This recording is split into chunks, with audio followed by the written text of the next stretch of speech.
I am a 41-year-old, 185-pound male. Though I have once taken about 20 milligrams of 5-MeO DMT by insufflation, the psychoactive results were negligible, so I consider the following to be an account of my first true encounter with this substance. 8:31 p.m. With the aid of my sitter, call him John, I held the glass pipe to my lips and drew a very long, slow drag until I could hold no more. I saw a wisp of alarmingly white smoke rise from the pipe before it was blown away by the large white cloud I exhaled. Just as John secured the pipe out of my hands, I felt the onset. I let go of the pipe, let myself fall back into John's inordinately comfortable couch, and then, all within a matter of a few seconds, was launched into the peak experience of the trip. Words now fail, of course, as, to a lesser extent, does my memory of these 4-day-old events. I know that I felt a tremendous surge of energy through my entire body, at first from my heart, or was it my brain, exploding out through my extremities, then imploding back, electric chair power it now seems. Yes, as I imploded back, it was as though I disintegrated, got shuffled, and then lost all concept of my physical body, and the physical world surrounding it. Again, this is all within the first moments. There was tremendous sound, that of a tornado or jet engine. The visuals were very jumbled. A swirling, cracked mirror geometry with black and white and yellow and some red, the flag of Maryland in a washing machine, seeming to move, to radiate very fast, yet hardly to change, mild as hallucinatory images go. That which was not mild in any way was the emotional, mental, spiritual effect.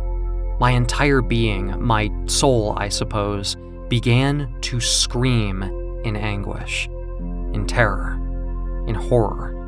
This surely was the worst place in the universe for a human soul to be. I can't say why or how or what this was. It doesn't translate to our consensus reality. I just know that it took me utterly and horribly. I wanted to get out of there with every fiber of my being. After what was maybe 2 or 3 minutes of this, I came to believe that I was, in fact, in hell. Hell. The real place. No red demons with pitchforks, no fire, no frozen lakes, just pure, non-stop, overwhelming spiritual torment. And it seemed to be eternal. I believed, not in the way we think normally or have a notion, but rather as an indisputable, immutable truth in the core of my small, small self, that I had made some huge mistake in my life. What? Or bartered away my soul? These painful insights peering through the non-stop rage of the whole thing. Then the first real-world image came through. John's face, his eyeglasses oddly askew. He had procured and prepared the powder for me. Therefore, I knew at the time he was the devil. No, he was the devil. The devil exists, and he is John. He tricked me into doing this, and now I am paying with my soul, damned to everlasting, existential torment. If not the devil, then maybe some sort of vampire. I was suddenly vaguely conscious of my body again, that I was lying back on the couch with my neck very exposed. I was beginning to come back, to come down, to leave hell. 8:38 p.m. To a slow syncopation, the rage subsided. I still was frequently overcome by waves of terror, but the spaces in between were familiar and quiet and dark, each one blessedly longer than the last. I noticed that my mouth was open and very dry, my throat sore. I couldn't muster the strength or the know-how, for that matter, to reach for or ask for my glass of water. This predicament got me to think about my hands and fingers and my cold feet. I was not comfortable with my body position on the couch, but couldn't yet move. My heart was pounding, as was my forehead. I was inhaling vast, deep breaths, then pushing the air out with all the force I could muster, as if I were pushing out the drug, the devil, the experience, anything that could be pushed out. After a few minutes, I knew that I could move my left hand. Its first chore was to rub deeply and slowly my clenched and throbbing forehead. The terror continued to pass. My ego came roaring back and tried to strategize its way back to ascendancy, encouraging me to lighten up. Hello, Bedford Falls. Hello, you old building and loan. Or to analyze. And as to intensity, I figure that 5-MeO DMT is to LSD as LSD is to cannabis. Or to become self-conscious, worrying me about what the appropriate first words to John might be, wondering what he saw. I was exhausted as I began to feel familiar physiological crutches clicking themselves back into place. The crutches of Dolly never having made as much sense before. I bent one knee, then the other, getting my feet flat on the floor for a time, then letting them slide. I remained frightened. I pleaded with the universe that I might never have to experience that again. I felt mild, occasional tremors run down an arm or leg or side, and the very slightest nausea. I had fasted for 8 hours prior. John had told me before we began that he wouldn't say anything to me until I spoke to him. Perhaps I indulged this. I felt as though I wanted to sleep. Then John's phone rang. 9:30 p.m. John raced to turn down the answering machine, and I mustered a chuckle. "You all right?" he ventured. "Yeah," I breathed, and after a moment, "That was hell. You know, it's been an hour." I thought it had been somewhat shorter, maybe 40 minutes. He told me that I must metabolize tryptamines such as this at about half the normal rate, that most folks would have been up and conversable within a half hour. "Your throat must be sore," he said, as he left to dig up a lozenge, mentholyptus.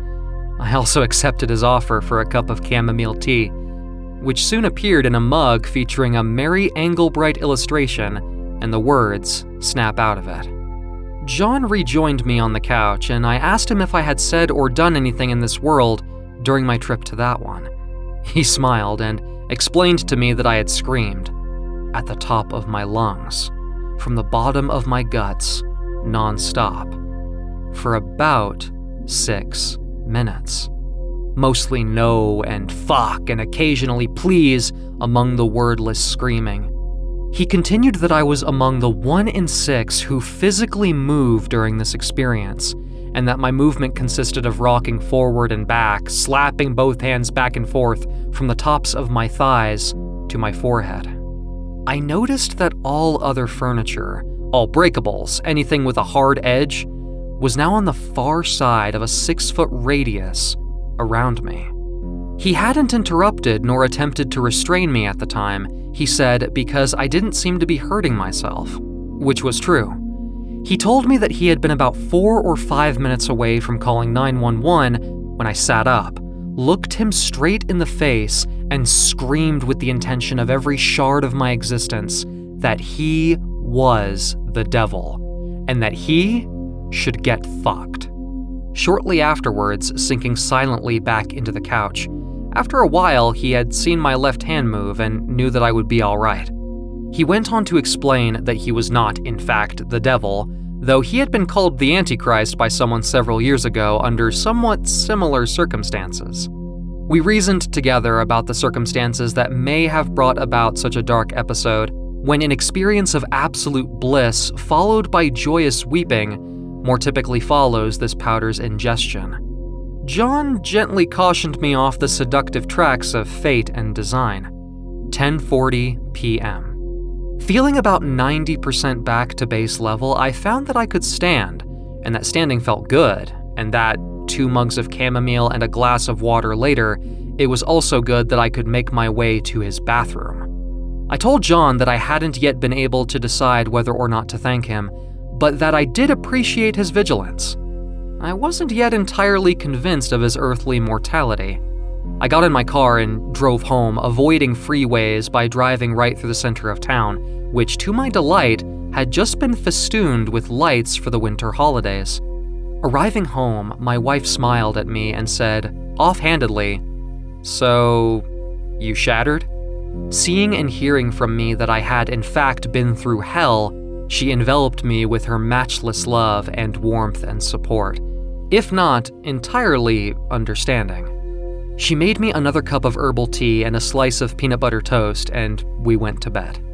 With my heart and forehead still pounding, with my palpable fear that, should I give over my consciousness to dreaming, I might revisit the terror, and with my bladder in need of frequent emptying from all the tea, I didn't sleep until about 4:30 a.m. November 23rd and on. I was only able to sleep for about 3 hours. I woke up shaky, cautious, and beat up. Throughout the day, which included a 2-hour business meeting, I experienced intensified colors and contrasts, and the occasional wave of terror. These would start in my gut or groin, roll up into my head, and I found were best released with a quiet but open scream. I never knew my jaw could open that wide. I became frightened that these waves might accompany me for the rest of my days, and frightened of eternal damnation. A new fear to me.